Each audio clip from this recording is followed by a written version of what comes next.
Hi everyone. Quick intro because we're going to be talking about Rick Parker's work history and current works. So thanks for coming on a cold and dark January night. It's good of you to be out in public with other people celebrating art and culture. Keep doing this winter. It's good for you and it's good for businesses.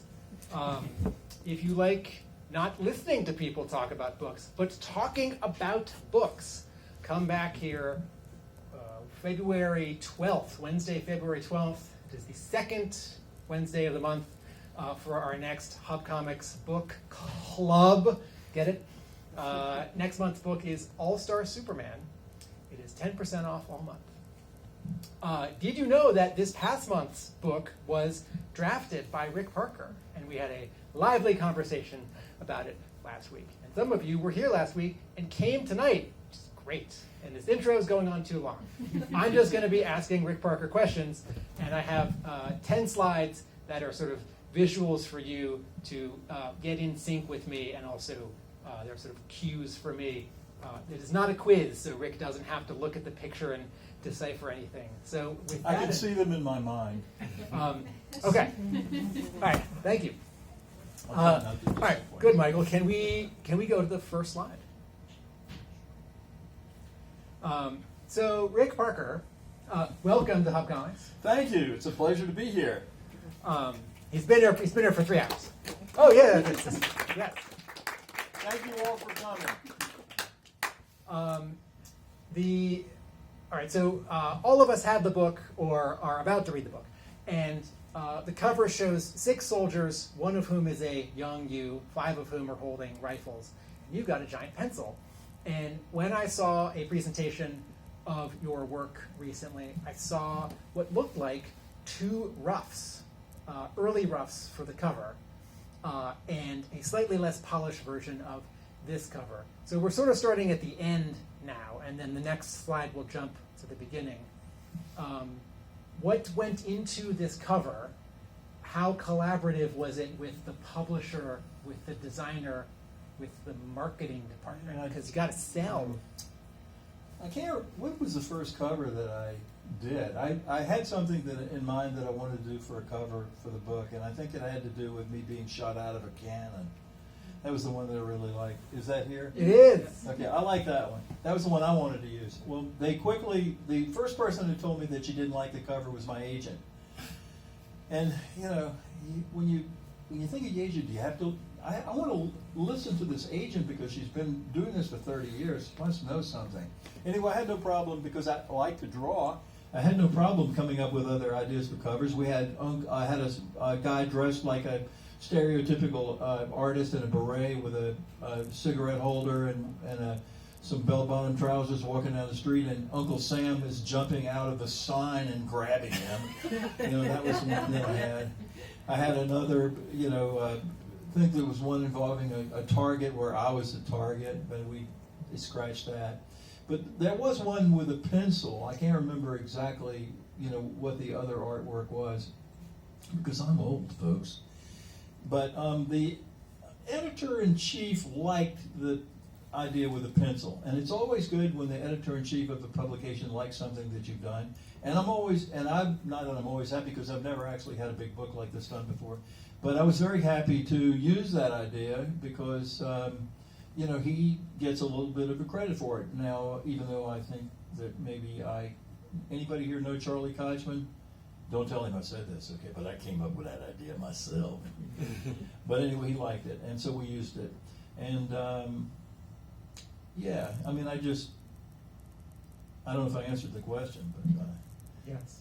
I did about 12 different drawings, before they finally picked one. I was first aware of you as a comic book letterer. Yes.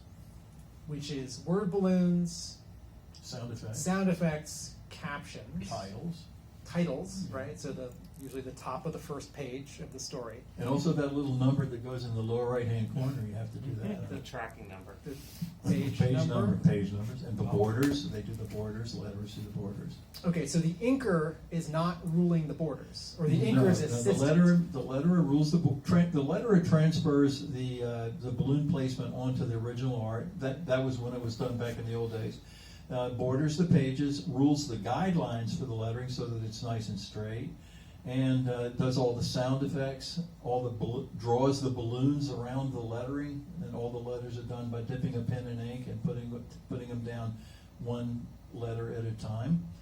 And then if there are any signs in like a gas station or something like that, or any kind of sign, the letterer has to do the signs too. It's a lot of, sometimes it's a lot of work. But I was one of those people that I like the pages that didn't have a lot of those things on it. We were talking about G.I. Joe before and how much I like that book, because there's even a silent interlude of the G.I. Joe comic book. And I remember when I heard that, I'm thinking, whoa, wait a minute. There's a wordless issue. There's a well-known Yes. issue of G.I. Joe, and 21 of its 22 pages have no dialogue or sound Right, effects. It's and- just the title. And But the I credits still of the had to first one. letter the borders, and I still had to put the page numbers on there, Okay. and I still had to do the title, and they didn't want to pay me. That's what I thought. In lettering, you get paid by. It doesn't make any difference how much work is on there. If it's just one balloon, you get paid. I think my page rate was, when I first started, was $7 a page, but if there's 23 balloons on the page, you still get $7 a page. So when I heard about the silent interlude, I thought, great, I'm not going to have to do a lot of work on this thing, and I can get all this couple of $100. And they said to Larry, is Rick going to get paid for this? He looked at the person like they were crazy. And so That's the writer. Larry. and so when people came, I decided not to put my name on the credits for that book. I'm going to show them. I'll teach them to mess with me. I'll So- leave my name off of that then. All right, so Rick, you lettered 30,000 pages for Marvel Comics Yeah, I had to do it. Over- Needed the money. over 15 years. Over 15 in years. the 80s I- and 90s, or late and 70s. Started in '77, and I worked for them for a year and a half. And it was about after 6 months, I started getting freelance work. So I worked there for 6 months, and I was just doing lettering corrections. But after a while, I was able to. I copied a page of the Webster's Dictionary by hand, and I put that on the production manager's desk.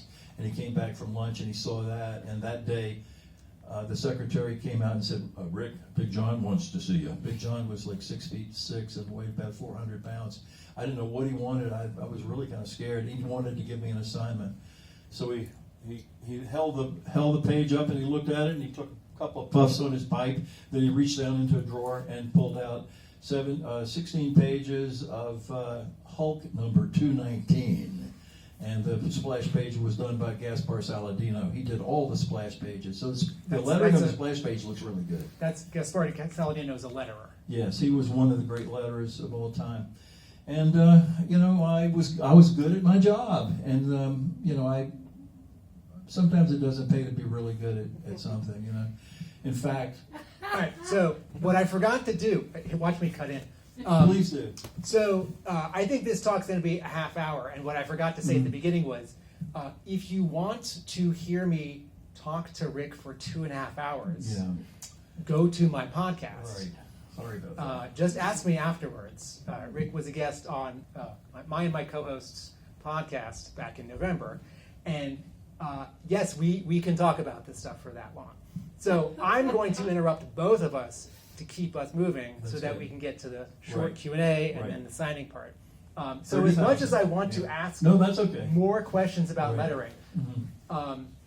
let me ask a short one. Sure. Did you find lettering easy? Yes. Next slide. I was then aware of you in the 90s because for a year or 2 or 3, you drew a monthly gag strip in the sort of Marvel news page. Yeah. Marvel Age magazine.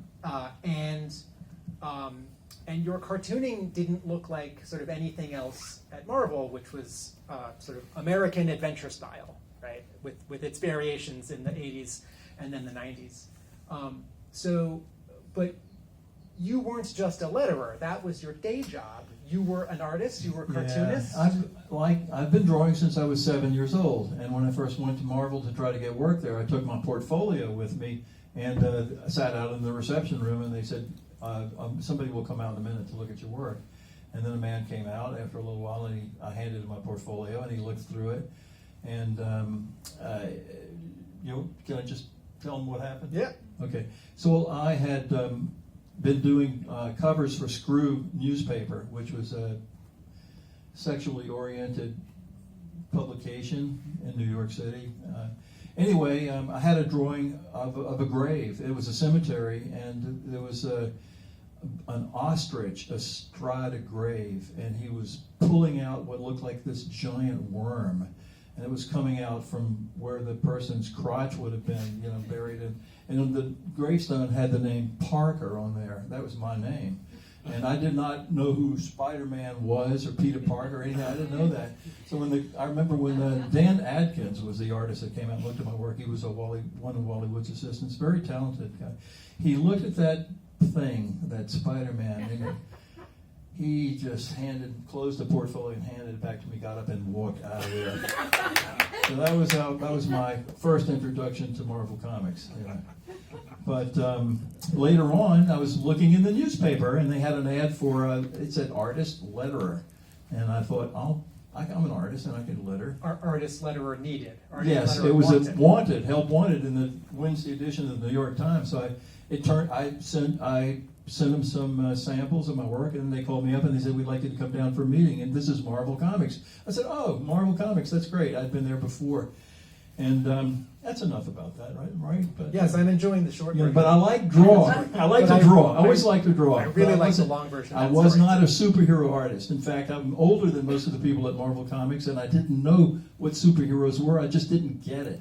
I mean, I'd seen Spider-Man and Batman and stuff like that, but I was a hero. EC Comics, Mad Magazine, kind of. That's the comics that really, floated my boat when I was young. So you're lettering at Marvel in the 80s and into the 90s, and were you trying to prove to someone there that you could handle regular comics there? Because, yes, constantly. Michael, next slide, please. Yeah. So you get this monthly gig at Marvel that runs 2.5 years.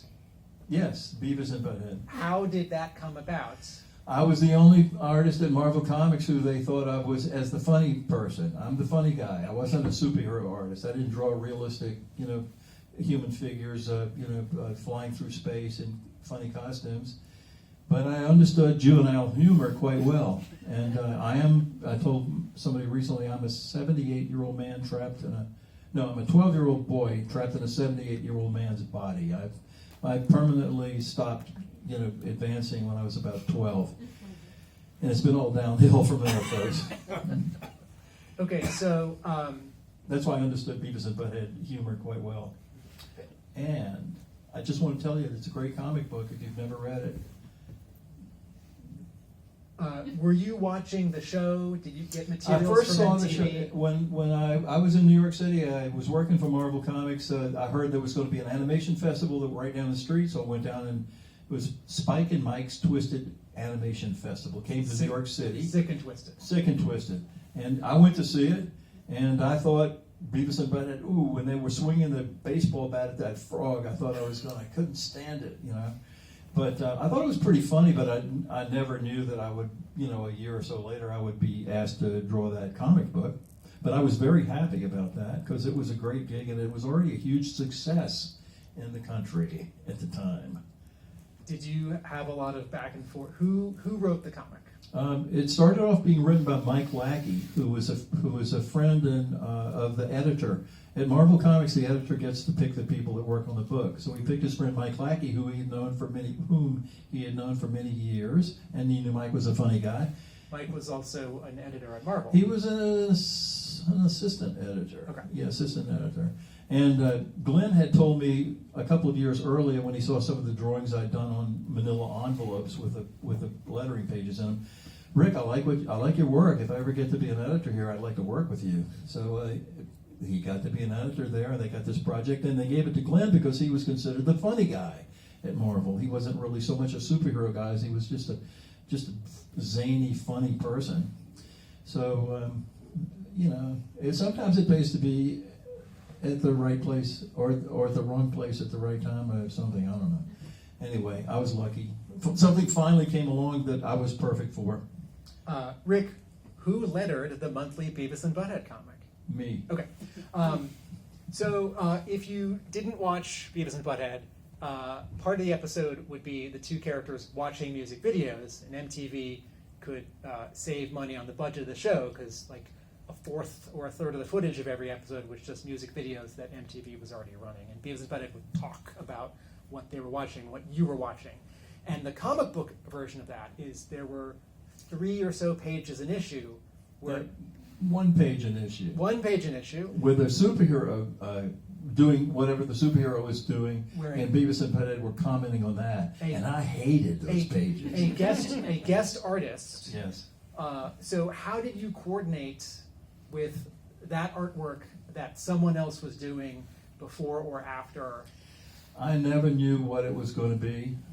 I never knew what it was going to be. And the Beavis and Butthead were usually just standing there.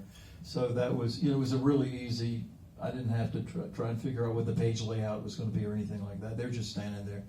And I hated those pages because I thought it was corrupting my, humor book. Damn, I can't get away from these superheroes. But it turned out to be a good thing. That's one of the things that people really like about it. And I had nothing to do with it, okay? All right, so we're jumping ahead 15 or 20 years now. You draw some other graphic novels for paper cuts Yes. that are kid-oriented. Yeah, they're parodies of famous children's books and movies, Okay. like the Harry Potter series, Percy Jackson, Hunger Pains. We did one of The Walking Dead. That was my favorite one. Okay, so It was called The Farting Dead. so Aimed at 12-year-olds. You are starting on Drafted 8 years ago. Yeah, I started on it about 2000. I started to draw it in 2017, but I finished American Gods. Are we allowed to talk about anything that was done by Neil Gaiman in here? Okay. Sure. Neil Gaiman wrote a series, a 28-issue series called American Gods, and I got to letter that book. It turned out to be the last kind of commercial job that I got. Basically, what happened to me is I was 70 years old and the phone stopped ringing. People stopped calling me with work. So I thought, well,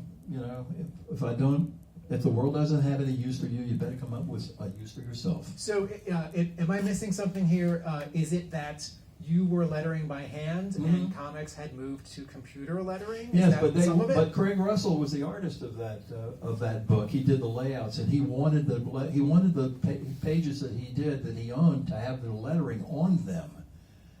And so when he got the pages back and they were all inked and everything, it's got the lettering on there. Having a comic book page without the lettering is like watching a television set with no sound. That's the way he said it. All right, so the question that I was teeing up about Drafted with this image up here, because I saw some artifacts of yours that were on display. Yeah. And I wanted to ask you about research, because drawing Drafted involves a lot of general research, equipment, places, but also personal research. So photos of yourself or specific items that are still in your possession or... So I wanted to ask you a general question about researching Drafted. Well, I didn't do a lot of research for it. When something, I don't know about the rest of you, but I live in the past. Everything that's ever happened to me is constantly playing over and over again in my head. And, I told all of my family and my friends about some of the things that had happened to me when I was in the Army. And so finally, when I stopped getting work, I decided I'm 70 years old, I could die soon. I'm going to start writing some of this stuff down. So people were getting blogs, so I got a blog and I started writing about my life, and a lot of the stories had to do with the Army, and they just came pouring out. It took me about 1.5 years to get everything out of me, and then I thought, well, what am I going to do? What am I going to write about now? Well, there's an encounter I had, at the drugstore, or talking to the cashier in Walmart, and, did a few stories like that. And then I thought, can't really think of anything else I want to write about. I guess, damn it, now I'm going to have to draw some of this stuff. So I picked the Army period because that was a very interesting period in my life. I was 19 when I went in, 22 when I got out, and I was a very, I changed a lot. I grew up a lot. Anyway, but I had a problem because I wasn't happy with my figure drawing. And it was 2015. I wasn't happy with my figure drawing. And fortunately, I'm married to somebody who will let me spend a year and a half of my life drawing compulsively a human figure, mostly men, over and over again, in every conceivable position that you can possibly think they're in. And so I finally got to the point where I said, well, I'm not Wally Wood, but it's okay. People will be able to tell the girls from the boys, they will tell the young people from the old people. And one of the nice things about doing a book about the Army is everybody's wearing the same clothes. So I don't have to do a lot of research on costumes, which is what a lot of people have to do if you're doing a book about knights in shining armor. You got to find out all of the costumes, but weapons, trucks, and equipment had to be drawn realistically. So I would have, thank God they've got the internet where you can Google a M48A1 tank and it'll give you lots of pictures of them. And the same with the rifles. I mean, have you ever seen a book where the motorcycles don't really look right? That really bothers me. Artists are lazy. They want to cut short. They don't like to draw the weapons the way they really were. And I knew a lot of military people were going to be seeing this book, and I wanted to make sure the weapons looked right, so I did a lot of research on that. And some of the insides of the tanks, when you get drafted, you'll look and see, well, the outside of the tank looks really good. He must have had reference on that. But then, it's hard to find a reference on the inside of the tank. And what I remembered about the inside of the tank is just a lot of gauges, a lot of levers, a lot of different things. So it's kind of, I kind of bullshitted my way, through that. But anyway. Next slide, Michael. It got really quiet in here all of a sudden. Reference was just on the weapons. You anticipated my next question because I saw some preparatory art for Drafted, mm-hmm. and what jumped out at me was this sheet of paper mm-hmm. where you had inked a male face and profile, mm-hmm. copied it and pasted it 16 times on a page, and then printed it in light blue ink so that you could then ink over it mm-hmm. over and over and over, right. but change the face. Yeah. Okay. So while you're spending a year just sharpening your drawing skills, Mm-hmm. Is this all at home at a drawing board? Sure. Yeah. All in my little dark room with a naked light bulb hanging from the ceiling and mice and roaches and stuff running around on the floor. People screaming in the background. But I'm a good guy. I was concentrating on it. But yeah.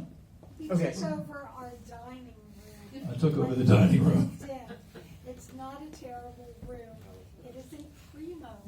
Rick Parker took over your dining room when you moved in. No one ever got to eat a meal in that room. No one ever got to eat a It meal. became his art studio immediately. Wait, what about your art studio? Isn't that a room that was already claimed?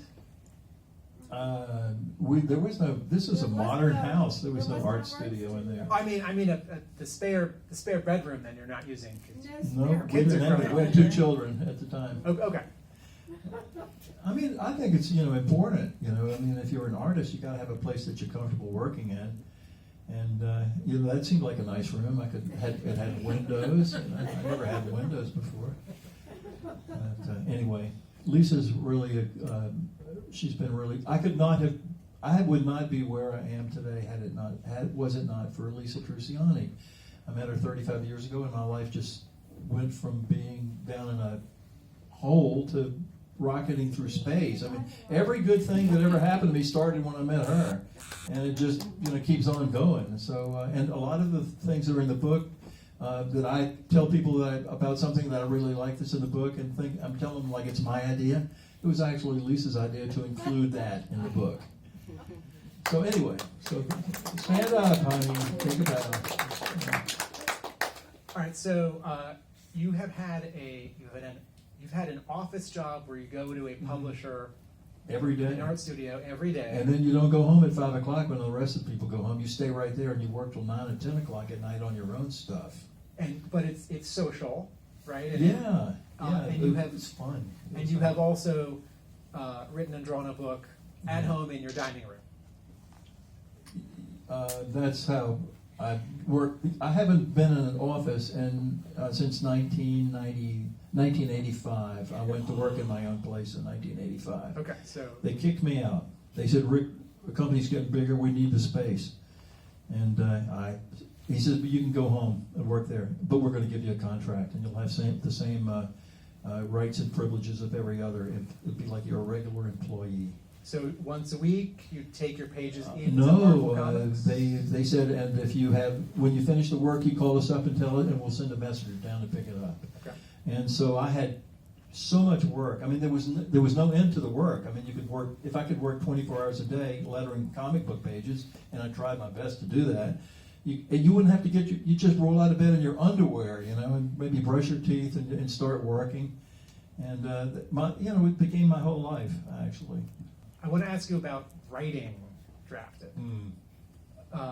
Because what I see here is I took a photo of a close-up of 2 panels where you've scribbled in pencil the rough art and the rough lettering that's going to go there. Right. So were you typing a script? Were you filling a sketchbook? Just drawing on the I think what you have to do is you have to find out what works best for you. There's not one size fits all. But what I've decided, what happens with my process is, I'll get an idea about something I want to tell somebody about, and I will quickly grab a yellow legal pad and I will scribble it out as quickly as I possibly can using a soft lead pencil. And sometimes I can't read my own writing, but you write it down until you feel like you got it down on a piece of paper. And then I go back and I transcribe that onto a computer using a program like Google Docs, which is free.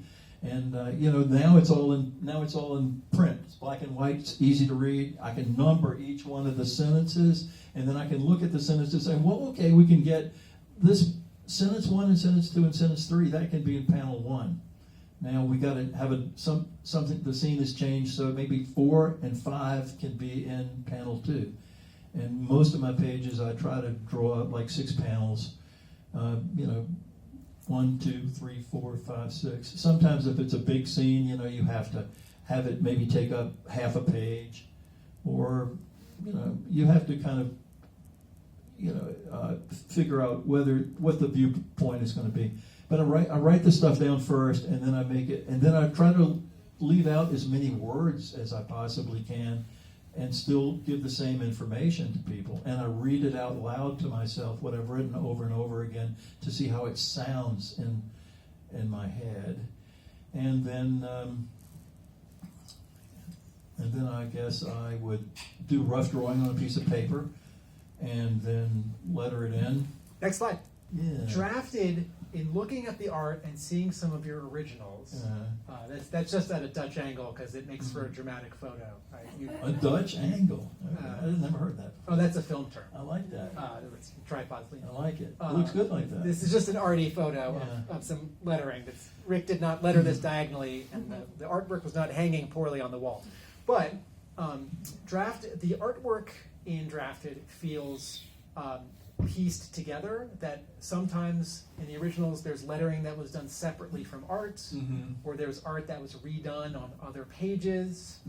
A few panels and pages, I think the lettering is done by computer. So can you talk about assembling it all? There are a couple of pages that there's just so much lettering on there that I used a computer. Okay.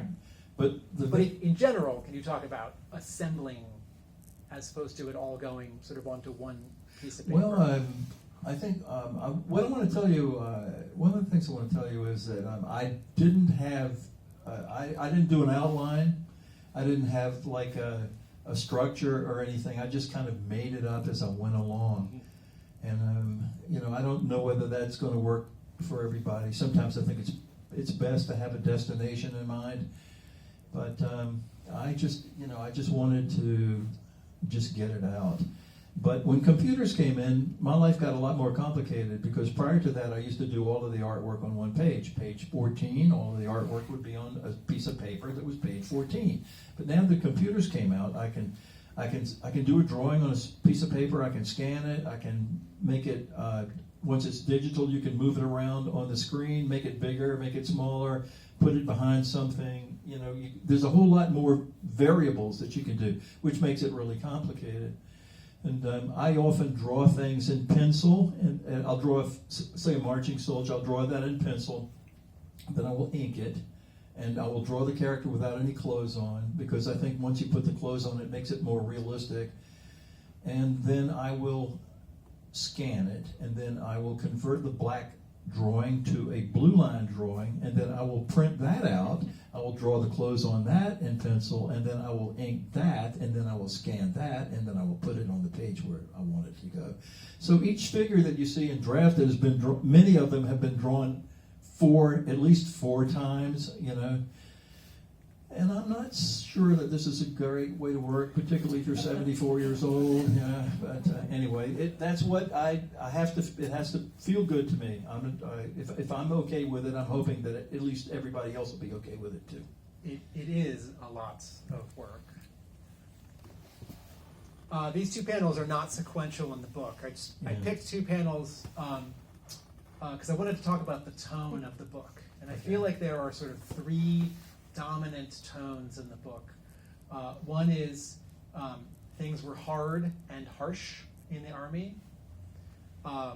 Another is that sometimes things are really funny, and there's a friction between hard and harsh and funny, right? Like this sergeant delivering some very good, very bad news. Yeah. But then there are also these moments of hope or wonder or sort of growing up. And maybe you already answered this with the previous question about writing, but can you talk about how you want your audience to feel as you put these various tones into the book?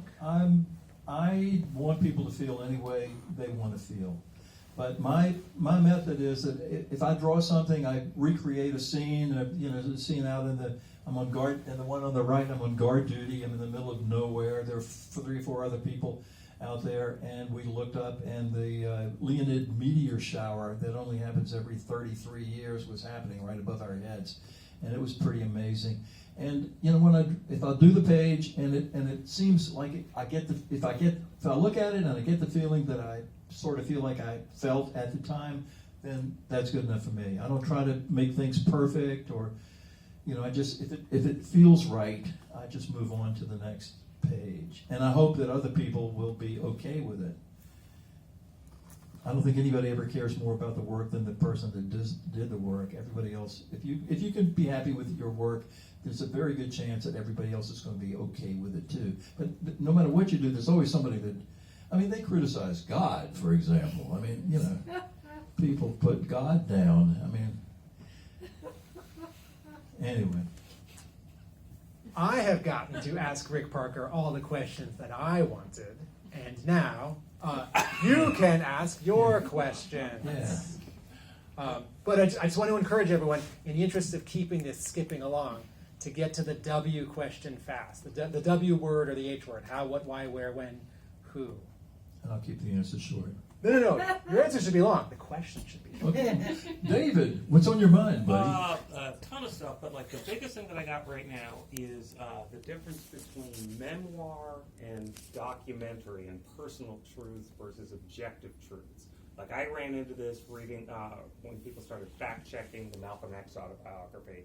I was wondering if you wrestled with that during the creative process.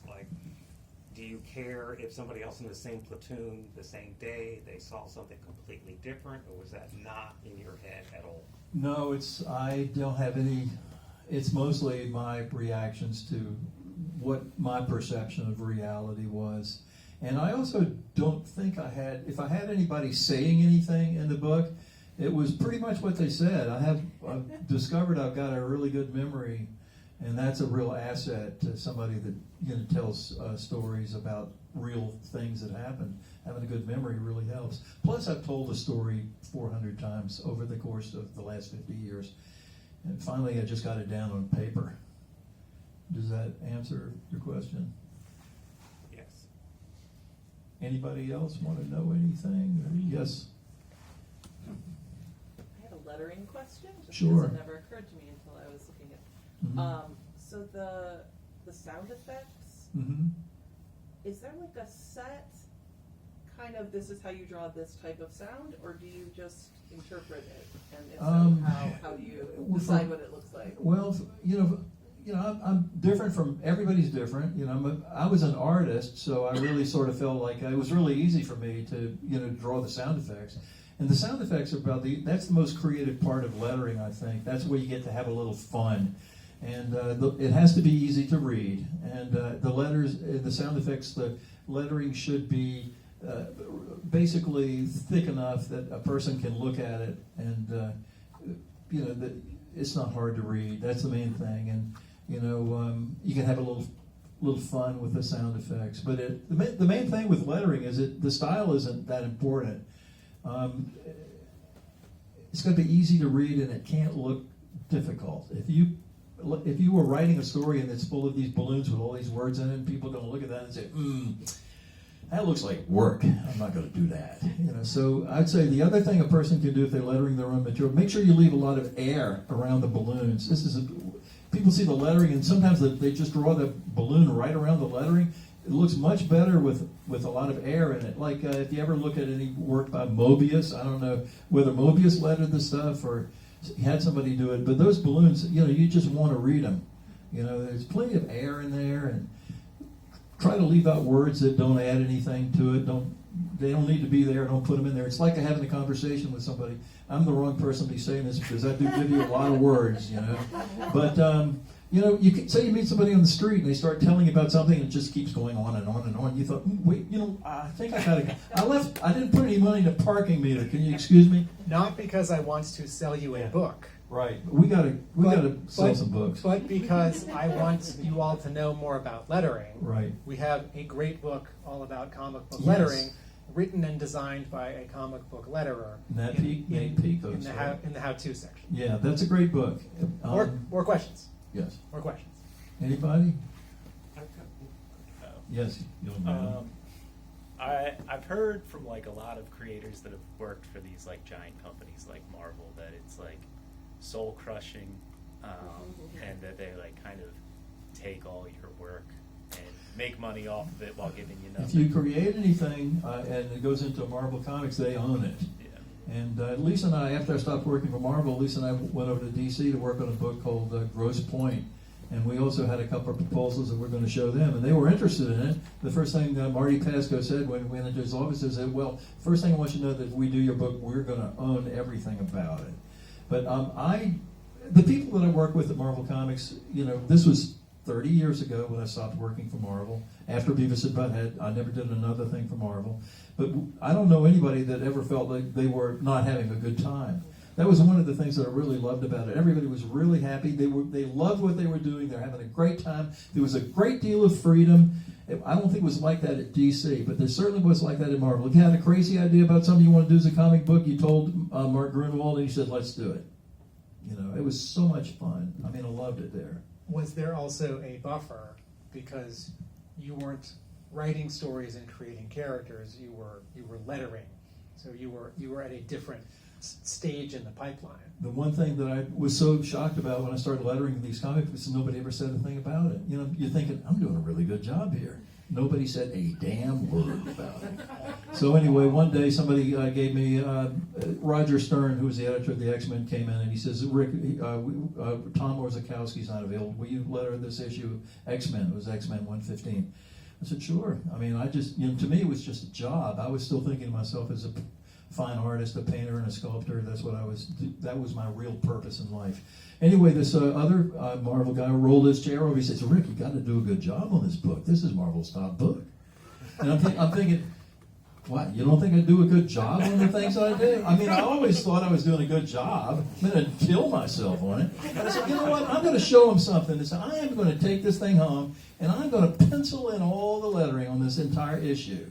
And it's going to take me twice as long, but I don't care. when I want to make sure the words are on exactly the right line, so when I draw a balloon around, it's going to be perfectly symmetrical. It's going to look great. Well, I brought the job in. I handed it. I mean, it took me twice as long to do this job. I handed it in. A couple of weeks later, the book came out. Nobody said a damn word. So I saw Chris Claremont, who's the writer. I saw him standing out in the hallway talking to somebody right outside my office and right outside my desk. And I'd never met Chris Claremont, and I wasn't, in awe of Chris Claremont or anything. So I walked up to Chris, and the guy walked away and said, "Hey, Chris, what'd you think of that lettering on the X-Men, huh?" The guy said, "It was all right." Oh. It was all right. It was all right. I mean, I was not expecting that. But anyway, I just decided I am not going to ever pencil in all the lettering ever again on these books. I'm just going to look at the script. I'm going to dip the pen in and start, you get a sense of how many words you can get on a line, but sometimes you have to divide a word. Or sometimes, it doesn't, the letter could have been moved over a little bit. Well, computer letters solves all that kind of stuff, although it has no soul. That's the problem with that.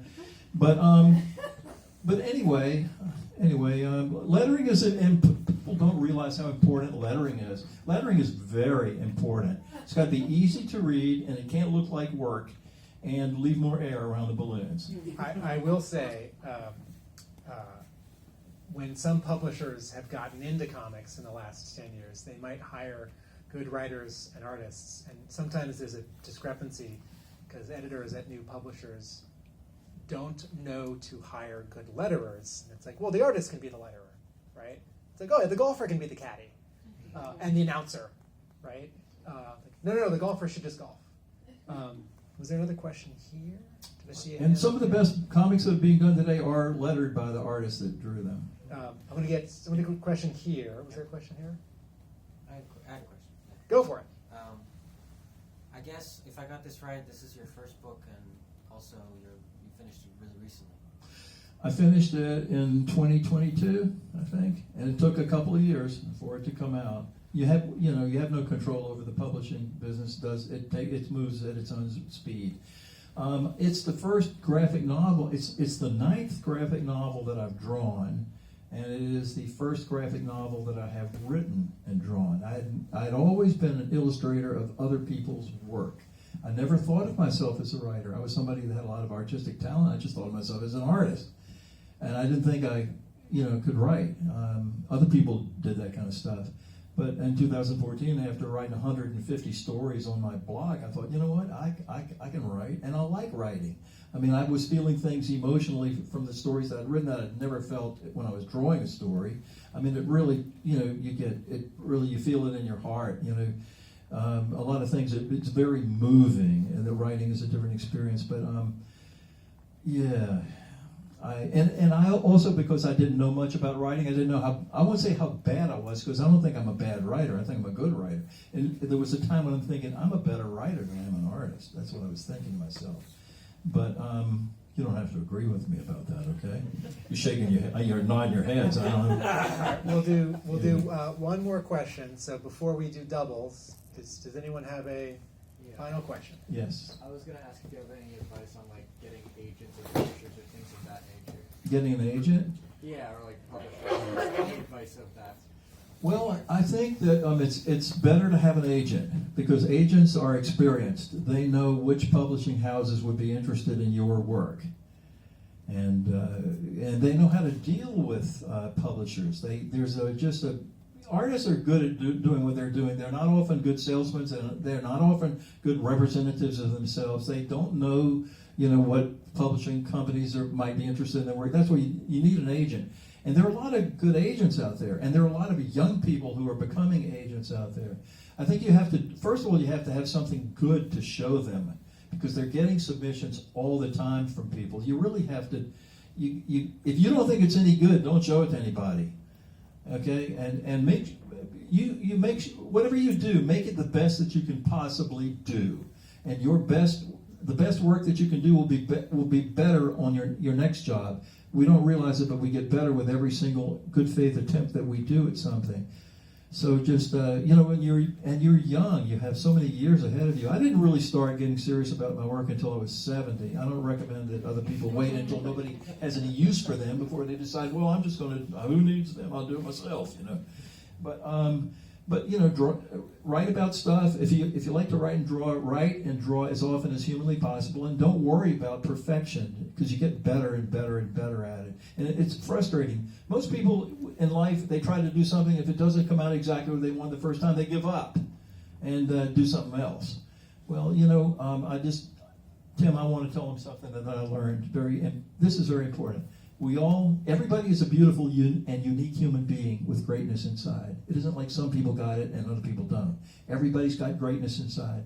Your job is to figure out who you are, what you're good at, and then discover what's good about you, and then do that and do it to the best of your ability, bring it out and show it to other people.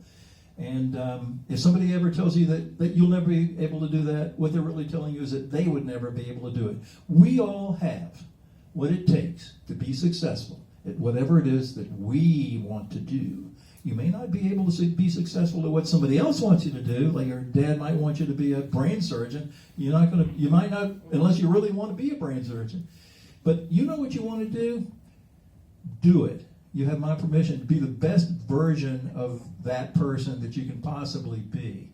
Because we've all got greatness inside of us, but you got to find it. It's like if I told you, out in your backyard, there's a treasure chest full of gold.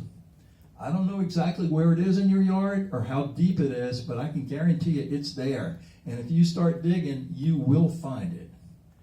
And that's about it. I can die now. Rick Parker, thank you so much. Thank you. Okay. Take good care. Hope to see you again. Hi. How are you? I'm good. How are you? Good. You're an artist, right? I am. You like which one? Well, here's the self-published one.